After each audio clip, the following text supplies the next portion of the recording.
ઉદાહરણ 14, સક્ષમ, સમર્થ અને શ્રેય એક પેઢીના ભાગીદારો છે. તારીખ 1/4/2016ના રોજ તેઓની મૂડી અનુક્રમે 1,60,000 અને 40,000 હતી. એમની મૂડી આપેલી છે અને ભાગીદારી કરારપત્ર અનુસાર ભાગીદારોની શરૂઆતની મૂડી પર વાર્ષિક 8% લેખે વ્યાજ આપવાનું છે. તો એમને મૂડી પર વ્યાજ આપેલું છે 8%, ઉપાડ પર વ્યાજ 10%. સમર્થને 600 રૂપિયા લેખે પગાર માસિક આપેલો છે, તો તમારે 12 મહિનાનો એટલે કે વાર્ષિક પગાર આપવાનો છે. ચોથો છે કે નફાનો અડધો ભાગ ભાગીદારોને સરખે છે અને બાકીનો અડધો ભાગ તેઓની શરૂઆતની મૂડીના પ્રમાણમાં. એ તમારા માટે નવું છે, બરાબર. કેવી રીતે એ નફાનો ભાગ વહેંચવાનો છે. સક્ષમ અને શ્રેય 1/1/2017ના રોજ અનુક્રમે 5,000 અને 4,000નો ઉપાડ કરેલો છે. તો ઉપાડની બાકી તમને આપેલી છે અને ભાગીદારોએ સર્વાનુમતે નિર્ણય કર્યો છે કે ભાગીદારોને વહેંચણી પાત્ર નફાની 10% રકમ સામાન્ય અનામત ખાતે લઈ જવાની છે. એટલે કે જે નફો આવશે એ નફાની 10% રકમ સામાન્ય અનામત ખાતે લઈ જવાની છે. તમને પેઢીનો નફો આપેલો છે 34,975 રૂપિયા. તો સૌથી પહેલું કામ આપણે શું કરવાનું? નફા નુકસાન ફાળવણી ખાતાની અંદર બાકી લખવાની છે. બાકી શું આવશે? નફા નુકસાન ખાતે ચોખ્ખો નફો. ચોખ્ખો નફો આપેલો છે 34,975. એટલે નફા નુકસાન ફાળવણી ખાતાની અંદર સૌથી પહેલાં આપણે જમા બાજુ શું લખશું? એનો નફો, બરાબર. પછી 1/4/2016 બાકી આગળ લાવ્યા. મૂડી ખાતાની બાકી લખી દઈએ. સક્ષમના 1,00,000 રૂપિયા, તો સક્ષમના ખાતામાં 1,00,000. સમર્થના 60,000, તો સમર્થના ખાતામાં આપણે 60,000 અને શ્રેયના ખાતામાં 40,000 લખવાના છે. એના પછી આપણે ઉપાડ લખીએ છીએ. તો ઉપાડ કેટલો આપેલો છે? તો સક્ષમ અને શ્રેય બે ભાગીદારોએ ઉપાડ કર્યો છે 5,000 અને 4,000. ક્યારે કર્યો છે? 1/1/2017 ઉપાડ ખાતે. સક્ષમનો ઉપાડ છે 5,000 રૂપિયા, તો સક્ષમના ખાતામાં 5,000. સમર્થે ઉપાડ કર્યો નથી અને 4,000 શ્રેયે ઉપાડ કર્યો છે, તો આપણે 4,000 શ્રેયના ખાતામાં લખવાના છે. શરૂઆતની આ એન્ટ્રીઓ થઈ જાય એના પછી આપણે જે કરારપત્રની અંદર નોંધેલું છે એ આપણે નોંધો કરવાની છે. સૌથી પહેલાં મૂડી પર વ્યાજની આપણે ગણતરી કરીએ છીએ. ચલો, મૂડી પર વ્યાજ કેટલું આપેલું છે? તો શરૂઆતની મૂડી ઉપર 8% લેખે વ્યાજ. તો શરૂઆતની મૂડી કેટલી છે? તો શરૂઆતની મૂડી એટલે બાકી આગળ લાવ્યા, તો એના તમારે 8% કરવાના છે. 31/3/2017 મૂડી પર વ્યાજ ખાતે. વિગતના ખાનામાં મૂડી પર વ્યાજ ખાતે 1,00,000ના 8% કેટલા થશે? 8,000. 60,000ના અને 40,000ના 3,200 રૂપિયા. ભાગીદારો માટે મૂડી પર વ્યાજ આવક છે, બરાબર. એટલે આપણે શું કરશું? જમા બાજુ એની એન્ટ્રી કરશું અને ભાગીદારી પેઢી માટે ખર્ચ હોવાથી ઉધાર બાજુ, તો મૂડી પર વ્યાજ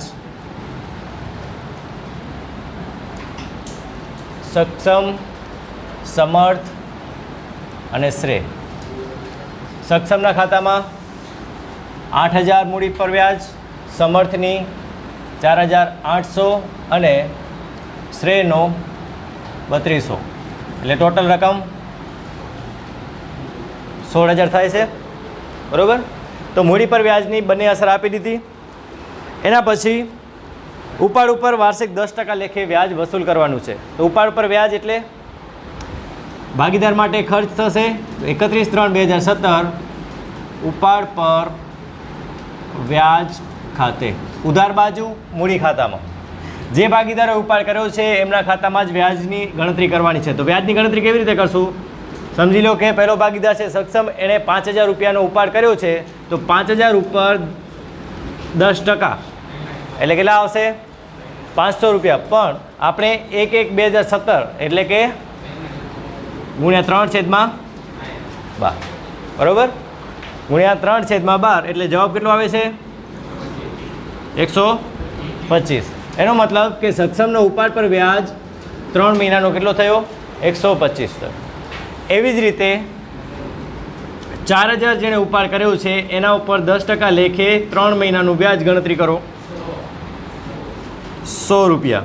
એટલે એ 100 રૂપિયાની નોંધ કરશું શ્રેયના ખાના. સમર્થના ખાતામાં કંઈ આવશે નહીં, કારણ કે એણે ઉપાડ કર્યો નથી.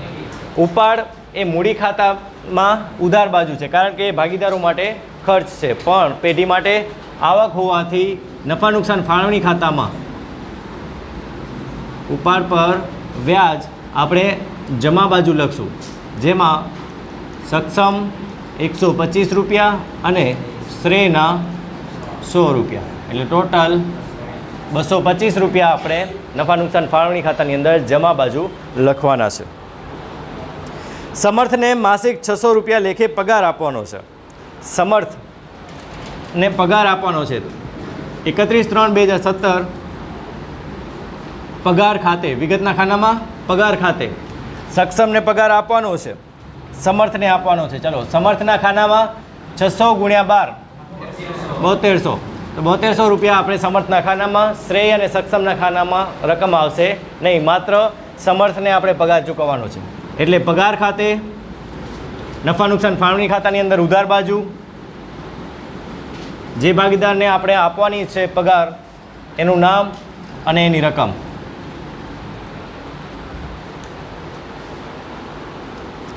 પગારની નોંધ થઈ ગઈ. પગાર ભાગીદાર માટે આવક છે, જ્યારે ભાગીદારી પેટી માટે ખર્ચ હોવાથી નફા નુકસાન ફાળવણી ખાતાની અંદર આપણે એની નોંધ ઉધાર બાજુ કરી. નફાનો અડધો ભાગ સરખે છે. હવે નફાનો ભાગ આપણે વહેંચણી કરવાનો છે, પણ એ ક્યારે મળશે? જ્યારે આપણે વહેંચણી પાત્ર નફો શોધી લેશું ત્યારે, બરાબર. અત્યારે આપણા પાસે છે નહીં, એટલે ચોથો હવાલો જે છે એને આપણે અત્યારે મૂકી દઈએ. ઉપાડની જે નોંધ છે, ઉપાડની નોંધ આપણે કરી દીધી છે. 10% લેખે રકમ સામાન્ય અનામત ખાતે લઈ જવાની છે. 10% રકમ આપણે સામાન્ય અનામત ખાતે લઈ જવાની છે, પણ એ રકમ ક્યારે મળશે? જ્યારે આપણે વહેંચણી પાત્ર નફો મળશે ત્યારે. એટલે બધી નોંધ થઈ ગઈ છે. હવે આપણે વહેંચણી પાત્ર નફો શોધવાનો છે. વહેંચણી પાત્ર નફો કેવી રીતે મળશે? તો વહેંચણી પાત્ર નફો મળશે નફા નુકસાન ફાળવણી ખાતાનો જમા બાજુનો સરવાળો તમે કરવાનો છે. 35 3 35,200. હવે 35,200 ને બીજી બાજુમાંથી માઇનસ કરો, 12,000 આવે છે.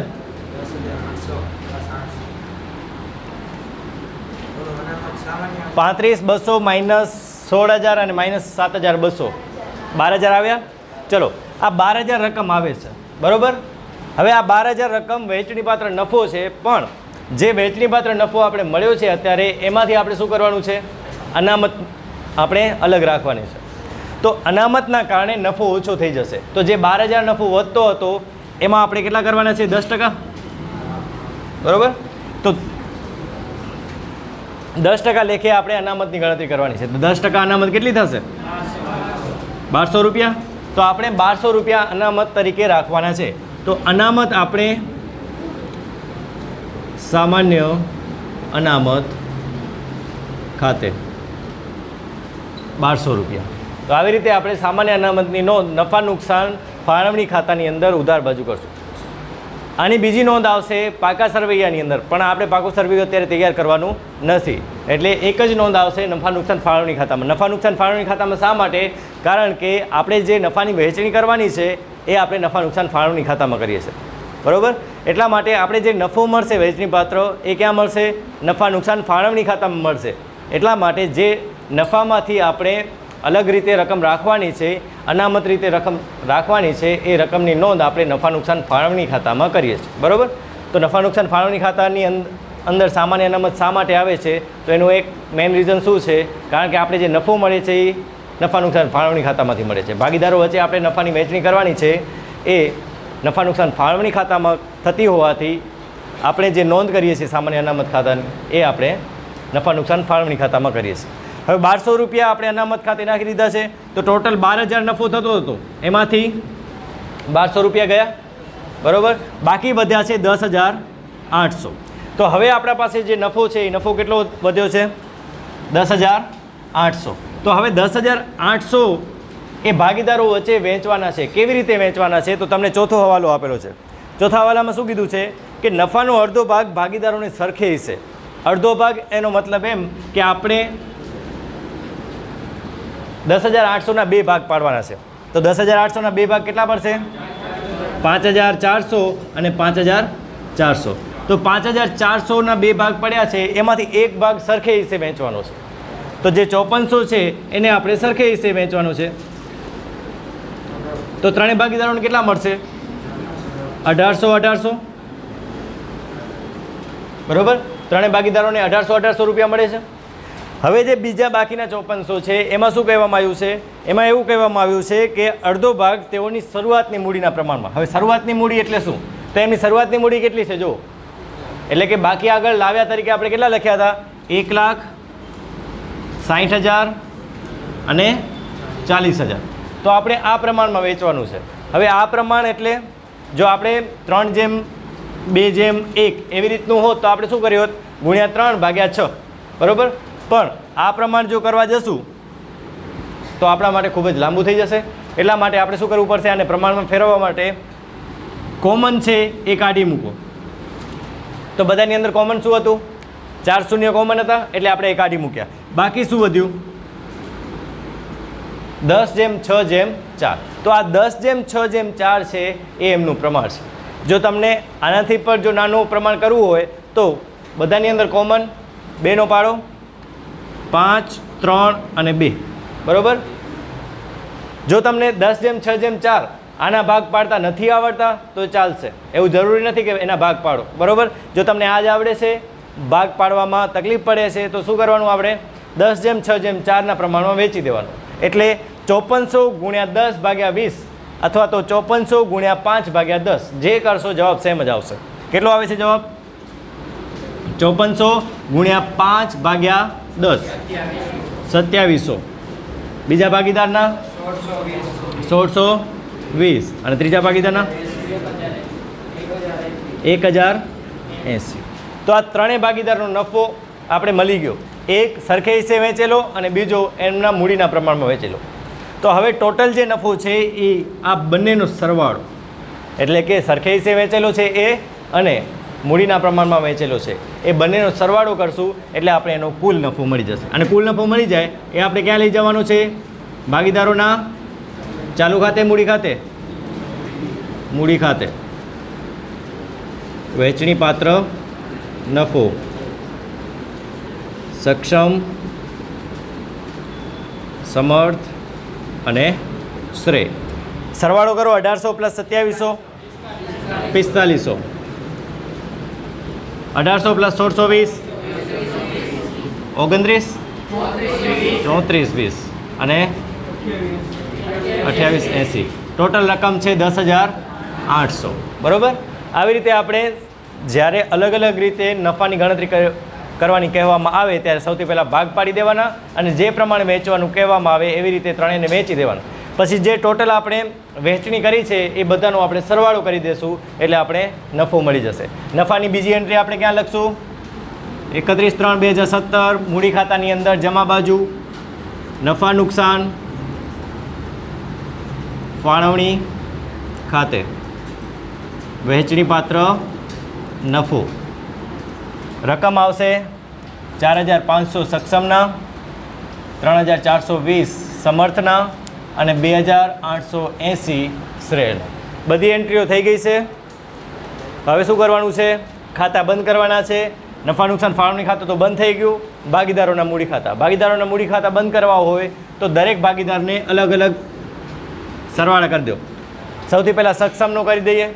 10,000 1 લાખ + 8,000 + 4,500 1,12,500. 1,12,500 સક્ષમના ખાતામાં લખીએ આપણે ઉધાર બાજુ અને બીજી બાજુમાંથી માઇનસ એટલે કે 5,000 અને 125 આમાંથી બાદ કરી દો. 1,07,375. આ થશે 31/3/2017. બાકી આગળ લઈ ગયા. એવી જ રીતે સમર્થનો સરવાળો કરો. 75,420. 75,420 બીજી બાજુ લખો. બીજી બાજુ કોઈ પણ વ્યવહાર થયેલ નથી એટલે જે રકમ તમારી આવે છે એ જ રકમ આગળ લઈ જવાની છે. એવી જ રીતે શ્રેયનો સરવાળો કરો. 46,080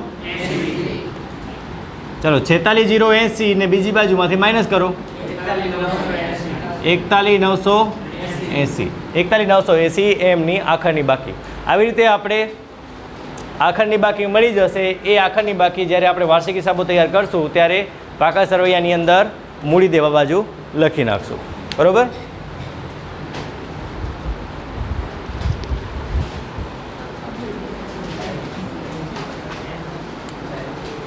ઉદાહરણ 15 શ્રુતિ, કસવી અને મેરી 3 ભાગીદારો છે. એ 3 ભાગીદારો 1/4/2016 રોજ તેઓની સ્થિર મૂડી ખાતાની કુલ બાકી 2,50,000 છે. અહીંયા તમને કુલ બાકી આપેલી છે.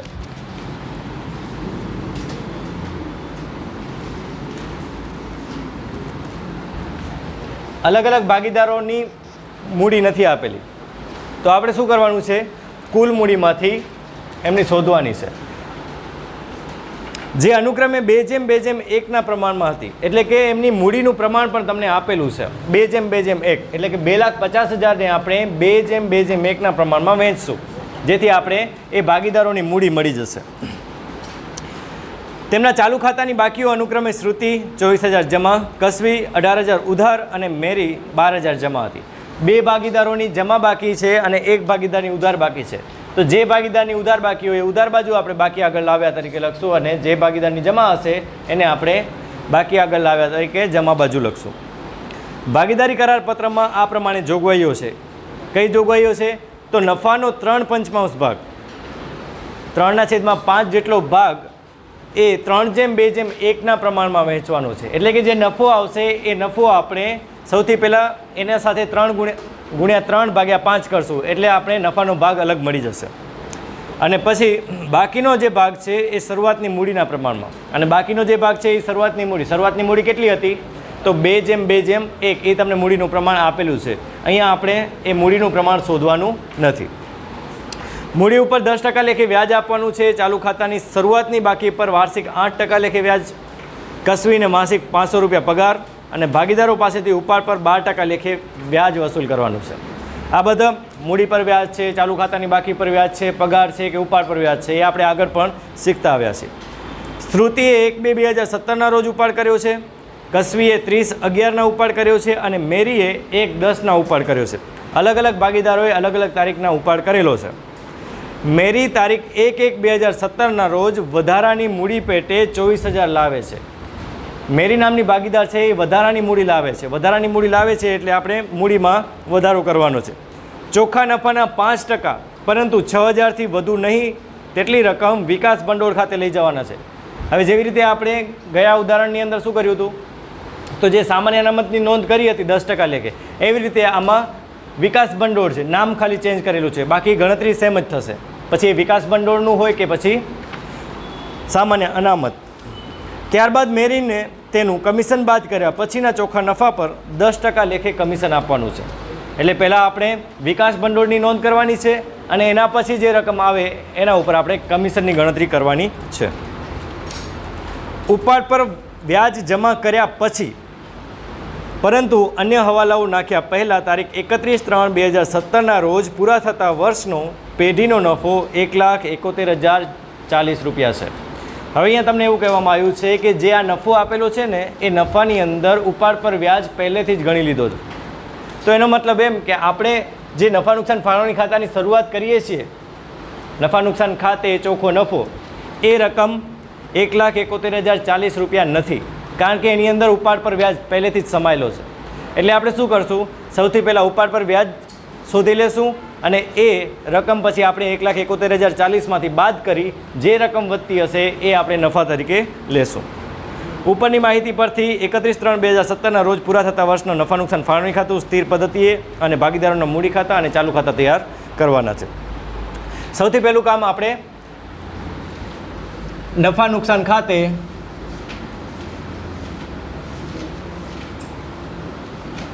ચોખ્ખો નફો, પણ ચોખ્ખો નફો કેટલો છે એ આપણા પાસે છે નહીં, તો એ આપણે શોધવાનો છે. તો કેવી રીતે મળશે? તો સૌથી પહેલાં આપણે બાકીની જે વિગત છે એ લખી નાખીએ. 1/4/2016 બધાની અંદર 1/4/2016, બાકી આગળ લાવ્યા. તો મૂડી ખાતાની બાકી, તો મૂડી ખાતાની બાકી તમને આપેલું છે 2,50,000 મૂડી ટોટલ. એને આપણે 2:1 પ્રમાણમાં વેચવાની છે. તો 2:1 પ્રમાણમાં વેચો તો ગુણ્યા 2 ભાગ્યા 5 કેટલા આવે છે? 1 લાખ. તો શ્રુતિના ખાતામાં 1 લાખ, એવી જ રીતે કસ્વીના ખાતામાં પણ 1 લાખ, અને બાકીની જે રકમ છે 50,000 એ મેરીના ખાતામાં આવશે. 2,50,000 ને આપણે 2:1 પ્રમાણમાં વેચી દીધી. એટલે આપણે બધા ભાગીદારોની મૂડી મળી. કેટલી મળી? તો 1 લાખ શ્રુતિના, કસ્વીના પણ 1 લાખ રૂપિયા અને મેરીના 50,000 રૂપિયા મળ્યા છે. બરાબર? તો આપણે મૂડી ખાતાની બાકી લખી લીધી. હવે ચાલુ ખાતાની બાકી. તો ચાલુ ખાતાની બંને બાકીઓ આપેલી છે. ઉધાર બાકી પણ આપેલી છે ને જમા બાકી પણ આપેલી છે. તો આપણે બંને બાજુ લખી નાખવાનું. બાકી આગળ લાવ્યા અને ઉધાર બાજુ પણ લખી નાખવાનું. 1/4/2016 બાકી આગળ લાવ્યા. જેની જે બાકી હોય, ઉધાર બાકી હોય તો ઉધાર બાજુ અને જમા બાકી હોય તો જમા બાજુ. તો તમને શું આપેલું છે કે શ્રુતિની જે બાકી છે 24,000 એ જમા છે. તો શ્રુતિની બાકી જમા છે તો જમા બાજુ 24,000 લખી નાખો. પછી કસ્વીની 18,000 ઉધાર બાકી છે તો કસ્વીના ખાતામાં 18,000 ઉધાર બાજુ લખો. અને 12,000 મેરીના જમા છે તો જમા બાજુ મેરીના ખાતામાં લખો 12,000. હવે જે બાકી નથી આપેલી એમાં આપણે ડેશ કરી નાખશું કે જેથી આપણી ભૂલ ન થાય. ઉધાર બાકી હોય તો ઉધાર બાજુ બાકી આગળ લાવ્યા, જમા બાકી હોય તો જમા બાજુ આપણે બાકી આગળ લાવ્યા તરીકે દર્શાવવાનું છે. બરાબર? ચલો, એના પછી ઉપાડ. ઉપાડની નોંધ આપેલી છે. જુઓ કે શ્રુતિએ તારીખ 1/2/2017 રોજ 18,000નો ઉપાડ કર્યો છે, 30/11 રોજ 12,000નો ઉપાડ કર્યો છે મેરીએ. બરાબર? અને મેરીએ 1/10 રોજ 20,000નો ઉપાડ કર્યો છે. તો આપણે જે ક્રમમાં આપેલો છે એ ક્રમમાં નથી લખવાનું. એટલે કે તમને પહેલાં આપેલું છે શ્રુતિનો, તો આપણે અહીંયા લખી નાખશું કે 1/2/2017 શ્રુતિ. બરાબર? શ્રુતિનો જે ઉપાડ છે એ ઉપાડ ખાતે આપણે અહીંયા દર્શાવી દઈશું, પણ આપણે તારીખ ધ્યાનમાં લેવાની છે. તો આની અંદર તારીખ ખાસ જોજો કે શ્રુતિની જે તારીખ છે ને એ બીજા મહિનાની છે. શ્રુતિની તારીખ બીજા મહિનાની છે, જ્યારે કસ્વીની તારીખ 11મા મહિનાની છે અને મેરીની તારીખ છે 1/10. એટલે સૌથી પહેલાં કઈ તારીખ આવશે? 1/10. તો 1/10નો ઉપાડ છે મેરીનો 20,000 રૂપિયા. તો 1/10/2016 ઉપાડ ખાતે મેરીએ ઉપાડ કર્યો છે 20,000નો, તો મેરીના ખાતામાં 20,000 રકમ લખો. સૌથી પહેલાં ઉપાડ ખાતે મેરીના ખાતામાં, કારણ કે મેરીએ જે ઉપાડ કર્યો છે એ ઉપાડ સૌથી પહેલાં કર્યો છે 10મા મહિનામાં. એના પછી 30/11 કસ્વીએ ઉપાડ કર્યો છે, તો આપણે લખશું 30/11/2016 ઉપાડ ખાતે. એણે કેટલું ઉપાડ કર્યું છે? 12,000નો. તો કસ્વીના ખાતામાં આપણે 12,000ની એન્ટ્રી કરવાની છે. એવી જ રીતે ત્રીજા ભાગીદાર શ્રુતિ. તો શ્રુતિએ કેટલો ઉપાડ કર્યો છે? શ્રુતિએ ઉપાડ કર્યો છે 1/2/2017 18,000નો. તો આપણે તારીખ લખવાની 1/2/2017. બરાબર? એમાં લખવાનું ઉપાડ ખાતે. ઉપાડ ખાતે કેટલી રકમ આવશે? 18,000. તો શ્રુતિના ખાતામાં 18,000, બાકીના બંને ખાતામાં આપણે ડેશ કરી દઈશું. આપણે તારીખ મુજબ ઉપાડની એન્ટ્રી કરવાની છે. જે તારીખ તમને આપેલી હોય એ પ્રમાણે આપણે ઉપાડની એન્ટ્રી કરવાની છે. ચલો, હવે ઉપાડ પર વ્યાજની ગણતરી આપણે પહેલાં કરવી પડશે. ઉપાડ પર વ્યાજ. તો ઉપાડ પર વ્યાજ સૌથી પહેલાં આપેલું છે મેરીનું 20,000. ભાગીદારો પાસેથી ઉપાડ પર 12% લેખે વ્યાજ વસૂલ કરવાનું છે. તો 20,000ના 12% કેટલા થાય? 2400. બરાબર? પણ આપણે કરવાનું શું છે? 10મા મહિનાનું. તો 10, 11, 12, 1, 2, 3 એટલે ટોટલ મહિના 6. 10, 11, 12 અને 1, 2, 3 ટોટલ મહિના કેટલા થશે? 6. તો ગુણ્યા 6/12 1200. તો 1200 રૂપિયા ઉપાડ પર વ્યાજ મેરીનો આવ્યો. એટલે મેરીના ખાતામાં આપણે 1200 રૂપિયા લખી નાખીએ. 31/3/2017 ઉપાડ પર વ્યાજ ખાતે. ચલો એવી રીતે કસવીનો, કસવીના 12,000 રૂપિયા ગુણ્યા 12 ભાગ્યા 100 ગુણ્યા કેટલા મહિના? 11મા મહિનાથી છે. જો 30/11 છે, 30/11 એટલે 30/11 એટલે છેલ્લી તારીખ છે, અને છેલ્લી તારીખ હોય તો છેલ્લી તારીખ આપણે ધ્યાનમાં લેવાની નહીં. તો આપણે શું કરશું? 30 પછીનો મહિનો કયો આવશે? 30/11 પછી 12મો મહિનો, તો 12મો મહિનો આખું આવશે, પહેલો, બીજો ને ત્રીજો, એટલે ટોટલ મહિના કેટલા થયા? 4. તો 4 ભાગ્યા 12 કેટલા આવશે? 480. તો આપણે 480 કસવીના ખાતામાં લખી નાખશું. એવી જ રીતે 18,000 12 ભાગ્યા 100 અને ગુણ્યા 1/2. 1/2 એટલે બીજા મહિનાની પહેલી તારીખ, એટલે બીજો મહિનો અને ત્રીજો મહિનો કેટલા મહિના? 2 મહિના. તો 2 ભાગ્યા 12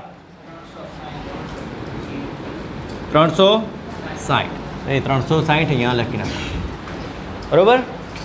ઉપાડ પર વ્યાજ ભાગીદાર માટે ખર્ચો છે એટલે ઉધાર બાજુ, તો પેઢી માટે આવક છે, તો પેઢી માટે આવક છે એટલે આપણે ક્યાં લખશું?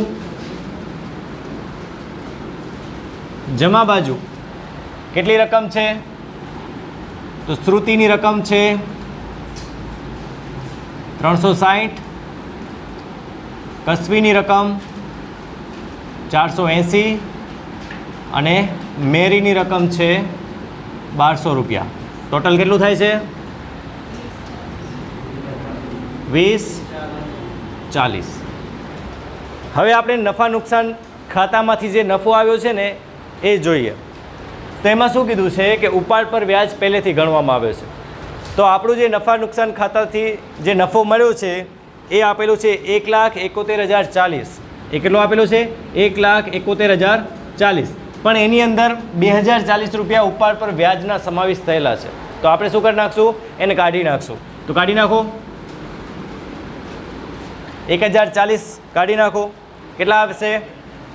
1,02,040 છે. 69 આવશે ને? બરોબર. 2,040 છે ઉપાડ પર વ્યાજ, 1,040 નથી, 2,040 છે ઉપાડ પર વ્યાજ, એટલે 1,69,000. તો આપણે નફા નુકસાન ખાતાનો નફો હવે લખ્યો, કારણ કે એની અંદર ઉપાડ પર વ્યાજ સમાવેશ થયેલું હતું. બરાબર. એટલે સૌથી પહેલાં આપણે ઉપાડ પર વ્યાજ શોધ્યો અને એના પછી આપણે નફો લખી દીધો. હવે બાકીની જે નોંધો છે એ કરવાની છે. સૌથી પહેલાં મૂડી પર વ્યાજની ગણતરી. તો મૂડી પર 10% લેખે વ્યાજ. પણ એના પહેલાં તમને એક બાબત આપેલી છે કે મેરીએ તારીખ 1/1/2017ના રોજ વધારાની મૂડી પેટે 24,000 લાવ્યા છે. તો વધારાની મૂડી આવે છે. જો મૂડી વધારાની આવતી હોય ને તો મૂડી ખાતામાં જ આવે, ભલે સ્થિર પદ્ધતિ હોય કે અસ્થિર પદ્ધતિ હોય. તો ક્યારે લાવ્યા છે? 1/1/2017. તો મૂડી ખાતામાં નોંધ આવશે. જેવી રીતે ભાગીદાર લાવ્યા હોય એ પછી રોકડમાં લાવ્યા હોય તો રોકડ ખાતે, જો કોઈ મિલકત લાવ્યા હોય, સ્કૂટર લાવ્યા હોય તો સ્કૂટર ખાતે લખવાનું, જમીન લાવ્યા હોય તો જમીન ખાતે લખવાનું. જો ભાગીદાર મૂડી તરીકે કોઈ પણ વસ્તુ કે બાબત લાવે છે તો એ એના ખાતામાં આવશે. કોણ લાવે છે? તો મેરી. મેરીના ખાતામાં 24,000 એડ કરી દો. બરાબર. તો આ સંજોગોની અંદર જ મૂડી ખાતાની અંદર સ્થિર પદ્ધતિમાં ચેન્જ થાય છે. આટલા જે દાખલા જોયા એની અંદર એકમાં પણ મૂડી ખાતામાં ચેન્જ આવતો નહોતો સ્થિર મૂડી પદ્ધતિની અંદર. બરાબર. પણ આ દાખલાની અંદર સ્થિર મૂડી પદ્ધતિમાં ચેન્જ આવશે, કારણ કે અહીંયા મૂડીમાં વધારો થયો છે. જ્યારે મૂડીમાં વધારો થશે ત્યારે આપણે મૂડીની અંદર ચેન્જ થતો જોવા મળે છે, ભલે એ સ્થિર પદ્ધતિ હોય તો પણ. હવે આપણે ગણતરી કરીએ મૂડી પર વ્યાજની. 31/3/2017 મૂડી પર વ્યાજ 10% લેખે વ્યાજની ગણતરી કરવાની છે. તો કેટલા આવશે? શ્રુતિના 10% 10,000 રૂપિયા. ચલો એના પછી કસવી માટે 1,00,000ના 10% 10,000. અને છેલ્લો ભાગીદાર મેરી, એના 5,000. બરાબર. પણ એ ભાગીદારની 50,000ની જે મૂડી છે ને એ આખા વર્ષની હતી. પણ બાકી એ મૂડી લાવ્યા છે ને 24,000, તો એ 24,000ની મૂડી પર પણ એને વ્યાજ જોઈશે, તો એના પણ આપણે કરવા પડશે ટકાવારી. તો કેટલા આવશે? 600 રૂપિયા આવશે. કેવી રીતે આવ્યા? તો જુઓ, એ ભાગીદાર ક્યારે લાવ્યો છે મૂડી? 1/1/2017ના. એનો મતલબ એમ કે મૂડી 3 મહિના માટે લાવ્યો છે. તો 3 મહિના માટે મૂડી લાવ્યો છે, તો એના પર જે વ્યાજ લાગશે એ પણ કેટલા મહિનાનું? 3 મહિનાનું. એટલે આપણે જે ગણતરી કરશું એ 24,000 ગુણ્યા 10%, એટલે 10/100 અને ગુણ્યા 3/12, એટલે કે 3 મહિના જેટલી આપણે ગણતરી કરવાની છે. તો હવે આપણે બધાનો મૂડી પર વ્યાજ આપણે મળી ગયું છે, તો લખી નાખીએ. શ્રુતિના ખાતામાં 10,000, કસ્વીના ખાતામાં 10,000, જ્યારે મેરીના ખાતામાં આવશે 5,600. પડી સમજણ? કે આ જે ભાગીદાર છે બે, એમની મૂડીમાં વધારો થયો નથી, પણ જે ત્રીજો ભાગીદાર છે મેરી, એ ત્રીજા ભાગીદાર મેરીના મૂડીમાં વધારો થયો છે. તો જેટલા સમયગાળા માટે વધારો થયો છે એટલા સમયની આપણે મૂડી પર વ્યાજની ગણતરી કરવી પડે. એની બીજી અસર આપણે ક્યાં લખશું? નફા નુકસાન ફાળવણી ખાતાની અંદર જમા બાજુ કે ઉધાર બાજુ? ઉધાર બાજુ. કારણ કે ભાગીદારી પેઢી માટે એ ખર્ચો છે. શ્રુતિ, કસ્વી અને મેરી 10,000, 10,000 અને 5,600, ટોટલ 25,600 આપણે બારે લખી નાખવાનું. એના પછી ચાલુ ખાતાની શરૂઆતની બાકી ઉપર 8% લેખે વ્યાજ. તો ચાલુ ખાતાની શરૂઆતની બાકી ઉપર 8% એટલે જે બાજુ આપેલી હોય એ બાજુ લખવાનું. 31/3/2017 ચાલુ ખાતાની બાકી પર વ્યાજ. બંને બાજુ આવશે કારણ કે બંને બાજુ બાકી છે. ચાલુ ખાતાની બાકી પર વ્યાજ. ચલો, શ્રુતિની ચાલુ ખાતાની બાકી પર વ્યાજ ટકાવારી આપણે કરવાની છે 8%. તો 24,000ના 8% કેટલા આવશે? 19-20. કસ્વીના આવશે નહીં કારણ કે એની ઉધાર બાકી છે, જ્યારે મેરીના 960. એવી જ રીતે ચાલુ ખાતાની ઉધાર બાકી છે કસ્વીની 18,000. તો 18,000ના 8% 1,440.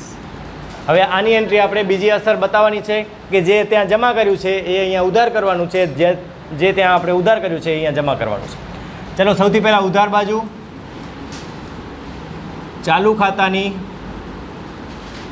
જમા બાકી પર વ્યાજ. કયા ભાગીદાર છે? શ્રુતિ અને મેરી. તો શ્રુતિનું જે વ્યાજ છે એ 1,920 છે અને મેરીનું જે વ્યાજ છે એ છે 960. 2,880 રૂપિયા આપણે બારે લખવાના છે, બરાબર. અને બીજું જે ઉધાર બાજુ એન્ટ્રી કરી છે ભાગીદારોના મૂડી ખાતામાં, એની આપણે કરવાની છે જમા બાજુ અસર. તો ચાલુ ખાતાની ઉધાર બાકી પર વ્યાજ. કેનું વ્યાજ છે આ? કસ્વીનું 1,440 રૂપિયા.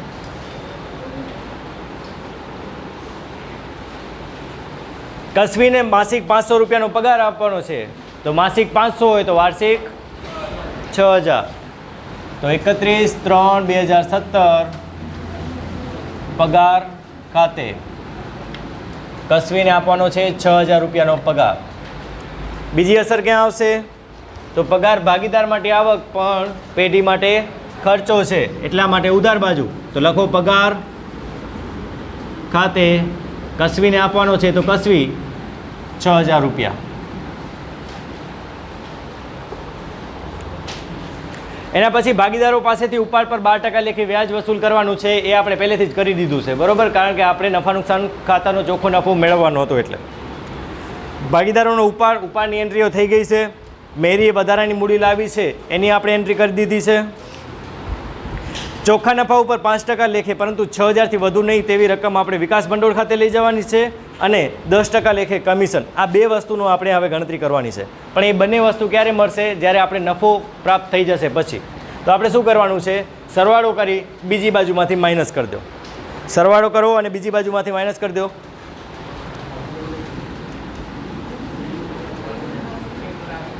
એક લાખ 1,72,400. તો 1,72,400 જે મળ્યા છે 480 છે. ચલો 1,72,480 મળ્યા છે, બરોબર. એ બીજી બાજુમાંથી માઇનસ કરો.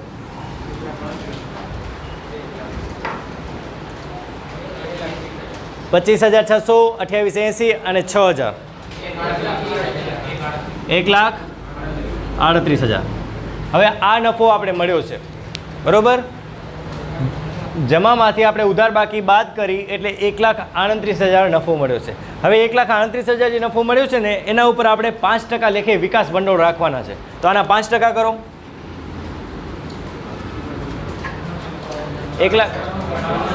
6,900. હવે જો 1,38,000 ના 5% 6,900 આવ્યા, એટલે કે વિકાસ ભંડોળ કેટલાના થશે? 6,900ના. પણ કૌંસમાં તમને શું આપેલું છે કે 6,000થી વધવા ન જોઈએ. શું કીધું છે?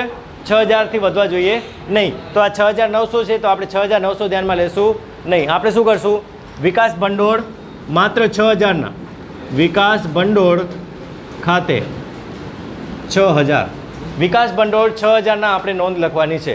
વિકાસ ભંડોળ જેવી રીતે સામાન્ય અનામત આપણે લખીએ છીએ એવી જ રીતે આની અંદર નોંધ આવશે. સામાન્ય અનામતની જેમ નોંધ કરીએ છીએ ને, એટલે કે નફામાંથી એટલી રકમ ઓછી કરીએ છીએ, એવી જ રીતે આની અંદર વિકાસ ભંડોળની નોંધ આવશે. નામ ચેન્જ થઈ ગયું છે, અસર એવી જ છે, બરાબર. તો એક જ અસર આવશે વિકાસ ભંડોળની નફા નુકસાન ફાળવણી ખાતાની અંદર ઉધાર બાજુ, કારણ કે નફામાં ઘટાડો થાય છે. ચલો, નફામાં ઘટાડો થઈ ગયો. કેટલો ઘટાડો થયો? 6,000 જેટલો થયો. તો હવે આપણા પાસે કેટલો છે? 1,32,000 નફો છે. હવે એ નફામાંથી પણ શું કરવાનું છે? કમિશન આપવાનું છે. તો ભાગીદારને કમિશન આપવાનું છે. મેરીને તેનું કમિશન બાદ કર્યા પછીના ચોખ્ખા નફા ઉપર કયું સૂત્ર? બીજું સૂત્ર. તો આપણા પાસે 1,32,000 નફો હોય અને બીજા સૂત્રનો ઉપયોગ કરવાનો છે. તો 1,32,000 ગુણ્યા 10 ભાગ્યા 110, બરોબર. તો કેટલી રકમ આવી? 12,000. તો આ 12,000 રકમ શેની છે? ભાગીદારના કમિશનની. તો ભાગીદારનું કમિશન છે, તો ભાગીદારને કમિશન આપી દો. ઉધાર બાજુ નફા નુકસાન ફાળવણી ખાતામાં, કારણ કે ભાગીદારને કમિશન આપવું પડશે, એ પેઢી માટે ખર્ચો છે. તો કમિશન ખાતે મેરીને આપવાનો છે, તો મેરીનું નામ અને 12,000 રૂપિયા. ભાગીદારને કમિશન મળે છે, 12,000 રૂપિયા આવક થાય છે. તો આવકની નોંધ ક્યાં આવે? ચાલુ ખાતાની અંદર 31/3/2017 કમિશન ખાતે મેરીને મળે છે 12,000 રૂપિયા. હવે ખરેખર કેટલો નફો વધ્યો કે 12,000 જો આમાંથી આપણે બાદ કર્યા 1,20,000. તો હવે આપણા પાસે નફો મળે છે 1,20,000. આની વહેંચણી કરવાની છે. કેવી રીતે વહેંચણી કરવાની છે? તો જેમ આગળના દાખલામાં કરી હતી એમ બે ભાગ પાડીને. તો 1,20,000 જે નફો છે એ નફાના આપણે સૌથી પહેલાં 3/5 ભાગ કરવાનો છે. તો 1,20,000ના 3/5 ભાગ કર્યો એટલે કેટલો આવે? 72,000. ચલો, એક ભાગ 72,000, તો બાકી કેટલો વધ્યો? 1,20,000માંથી 72,000 બાદ કરો. 48,000 આવ્યા, બરોબર. તો 72,000 અને 48,000 બે આપણા પાસે નફા છે. જે 3/5 ભાગમાં વેચવાનો છે એને આપણે કેવી રીતે વેચવાનો છે?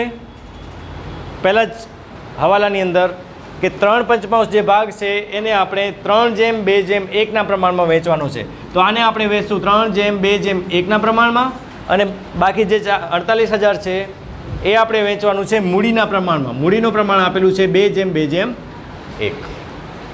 તો 3/2/1ના પ્રમાણમાં વેચો 72,000ને, એટલે કે 72,000 ગુણ્યા 3 ભાગ્યા 6, 36,000. તો પહેલા ભાગીદારને મળશે 36,000, બીજા ભાગીદારના 72 24 અને ત્રીજાના 12. એવી જ રીતે 48,000નો 2/2/1 19,200 19,200 અને ત્રીજા ભાગીદારના 9,600. એટલે ટોટલ આપણે નફો કેટલો મળશે તો આ બંનેનો સરવાળો કરવાનો છે. 36,000 પ્લસ 19,200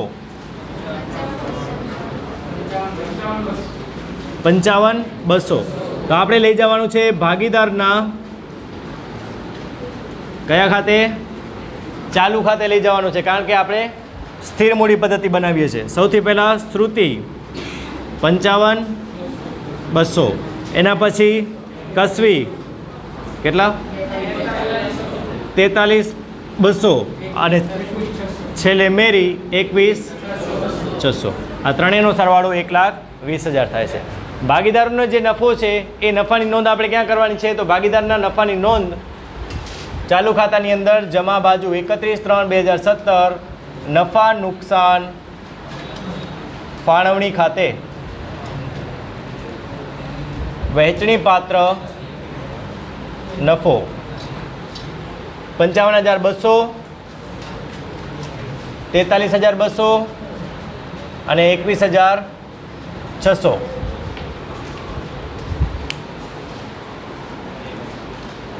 ભાગીદારોના નફા નુકસાન ફાળવણી ખાતું બંધ થઈ ગયું. હવે ભાગીદારોના મૂડી ખાતા બંધ કરીએ. કેવી રીતે બંધ કરવાના છે તો ખાલી ટોટલ જ કરવાનું છે, બીજી બાજુમાંથી બાદ કરો, પણ બીજી બાજુ કોઈ આપેલું નથી. તો 1 લાખ, બીજા ભાગીદારના પણ 1 લાખ અને 74,000. બીજી બાજુ આપણે એ જ સરવાળો લખીએ 1 લાખ અને 74,000 અને એ આપણે આગળ લઈ જવાનું છે. એટલે 31/3/2017 બાકી આગળ લઈ ગયા 1 લાખ અને 74,000. આની નોંધ આપણે કરવાની છે પાકા સરવૈયાની અંદર મૂડી દેવા બાજુ. હવે એવી જ રીતે ચાલુ ખાતા બંધ કરવાના છે. ચાલુ ખાતાનો સરવાળો એક ભાગીદારનો કરી લો. શ્રુતિનો સરવાળો કેટલો આવે છે 91,120. ચલો 91,120 ને બીજી બાજુમાંથી બાદ કરો 72,760. એવી જ રીતે હવે કસવીનો સરવાળો કરો 59,200. 59,200 બીજી બાજુ લખી અને બીજી બાજુમાંથી માઇનસ કરો 27,280. અને ત્રીજો મેરી 52,160. બીજી બાજુમાંથી બાદ કરો 30,960. આ ત્રણે જે આપણે રકમ મળી છે એ શેની છે બાકી આગળ લઈ ગયા.